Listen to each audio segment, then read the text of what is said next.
Michael Douse, the publishing chief at Larian Studios, the folks behind Baldur's Gate 3, said that the mainstream game industry has what he called a perverse attachment to indie studios. His point was that indies still know how to follow their gut, and AAA, well, AAA has kind of lost that instinct. And honestly, I think he's right.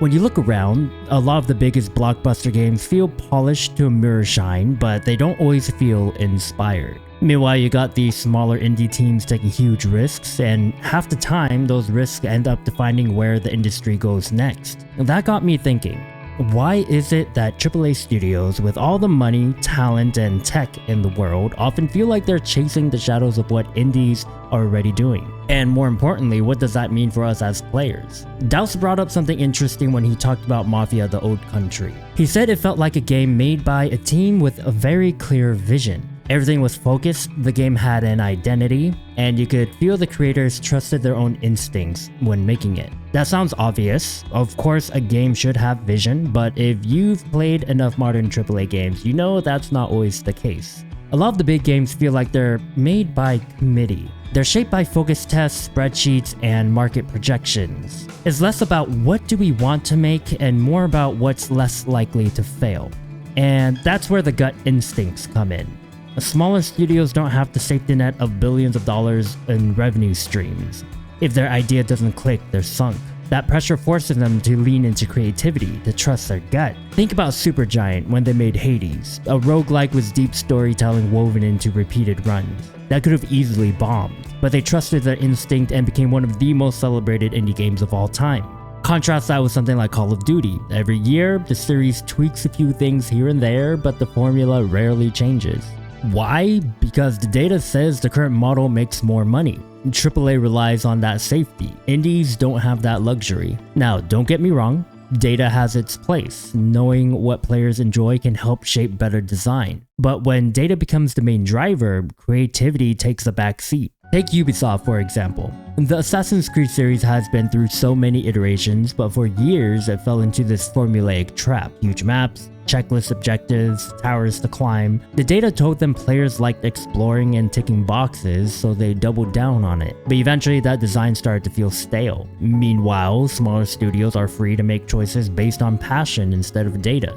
When Concerned Ape made Stardew Valley, he wasn't thinking about market projections. He just wanted to make a farming sim he always wished existed. That gut-led approach not only worked, it reshaped the entire farming sim genre and forced even AAA adjacent games like Story of Seasons and Harvest Moon to rethink their designs. So while data helps AAA minimize risk, it also builds walls around creativity. Indies don't have these walls. And that brings us to the big problem AAA can't escape: safety. When you're dealing with budgets that run into the hundreds of millions and you've got shareholders breathing down your neck, taking risks becomes terrifying.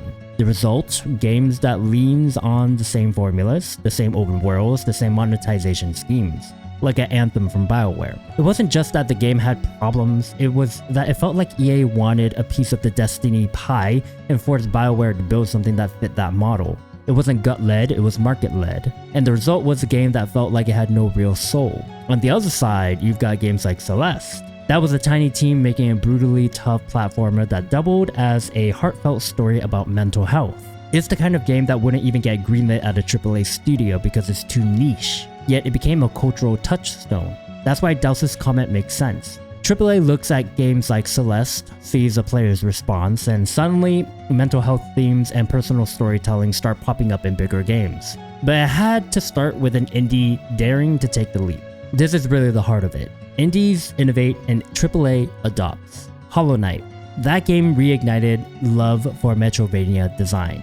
It reminded players that tough exploratory 2D games could still be magical. Not long after, you start seeing a wave of AAA and AA projects embracing Metroidvania-style progression again. Even games like Star Wars Jedi Fallen Order took clear inspiration from that formula that Hollow Knight and other indies kept alive. Or Slay the Spire. That was an indie deck-building roguelike that came out of nowhere and basically created a subgenre. Suddenly, deck building wasn't just for card games, it was a core mechanic you saw experimented with everywhere. CD Projekt Red even spun their Witcher card game into Gwent Rogue Mage, which is a single-player roguelike deck builder. That doesn't happen without indies proving the concept first. And then there's Returnal from Sony. It's a full-budget AAA roguelike that's not something Sony would have gambled on decades ago. But the indie success of roguelikes like Dead Cell and Enter the Gungeon made the concept mainstream enough for them to take the risk. Indies spark it, AAA scales it. There's the cycle. Now, this isn't always a bad thing. In fact, it's kind of necessary. Indies test the waters, they can afford to take the risk because the teams are small and the budgets are lower. When something works, it proves to AAA that the idea is viable at a larger scale. Think about Minecraft. It started as a scrappy indie project, but once it blew up, it didn't just influence AAA, it became a part of AAA when Microsoft bought it. And now, almost every major publisher has dipped into survival crafting games in some form. Or look at Among Us, reshaping multiplayer design. Suddenly, social deduction mechanics were everywhere. Even Fortnite, the biggest AAA live service game, added an imposter mode. The cycle works like this. Indie games create new genres or breathe life into old ones. AAA waits to see what resonates, then pours money into scaling it for mainstream. Players benefit because those ideas reach a wider audience, but it also means that AAA rarely leads the way, they just follow. And maybe that's not a terrible thing, maybe that's just how the ecosystem works. Indies are the R&D lab of the industry. They experiment, fail, and sometimes strike gold. AAA is the production house that takes those experiments and blow them up for mass appeal. But every now and then you get cases that blur the line. Baldur's Gate 3 is a perfect example. It's a massive game, yes, but it was made by Larian, a studio that operates with indie DNA. They didn't chase the trends or design by committee, they trusted their instincts and doubled down on classic CRPG design. The result? A game that shocked the entire AAA landscape by showing players do want complex, story-heavy RPGs. Then there's Elden Ring. From Software isn't technically indie, but their design philosophy is closer to it than most AAA studios. They stick to their gut. They don't compromise difficulty for accessibility. They make the game they want to make, and players flock to it. That's why Elden Ring felt so refreshing in a sea of formulaic open worlds. These games prove that when studios of any size follow their instincts, the results can shake the whole industry. So what does this mean for us? It means that if you want fresh ideas, you're probably going to find them in the indie scene first. Indies are the ones pushing boundaries, telling new kinds of stories and experimenting with mechanics that AAA won't touch until they've been proven safe. But it also means AAA isn't completely hopeless. They can take those ideas and bring them to millions more players who might never touch a small indie release. A game like Returnal doesn't exist without the foundation of indies, but it also brings roguelikes to players who would never try Dead Cell or Spelunky. The key is balance. If AAA plays it safe, the industry stagnates. If indies stop taking risks, the well of inspiration dries up. The health of the industry depends on both sides feeding each other. That's why Douse's comment about a perverse attachment is so interesting. It's not just a criticism, it's a warning. AAA relies on indies to innovate, but what happens if those indies can't survive? The truth is, indie development is brutal.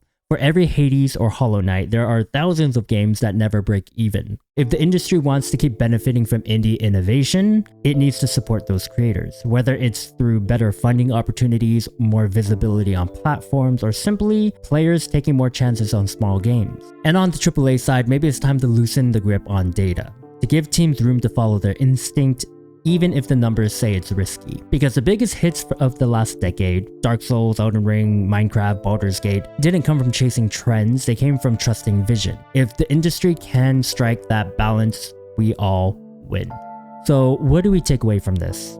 Innovation almost always starts small. Indies spark the fire, AAA fans the flames, and when it works, we get games that define entire generations. But it only works if we keep supporting those small teams. If we demand more from big studios than safe formulas and market-driven design. Because at the end of the day, the games that stick with us aren't the ones that played it safe. They're the ones where someone followed their gut. And honestly, that's the kind of industry I want to see more of. But if we want one more example, I would need to talk about a studio that completely follows their instincts and even delayed a game for 7 years to get it right. I'm talking about Hollow Knight Silksong, and in another video, I talk about why it took so long for that game to finally get released. So definitely give that a look. My name's been Suka.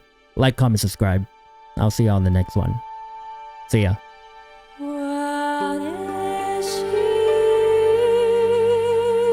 She dead.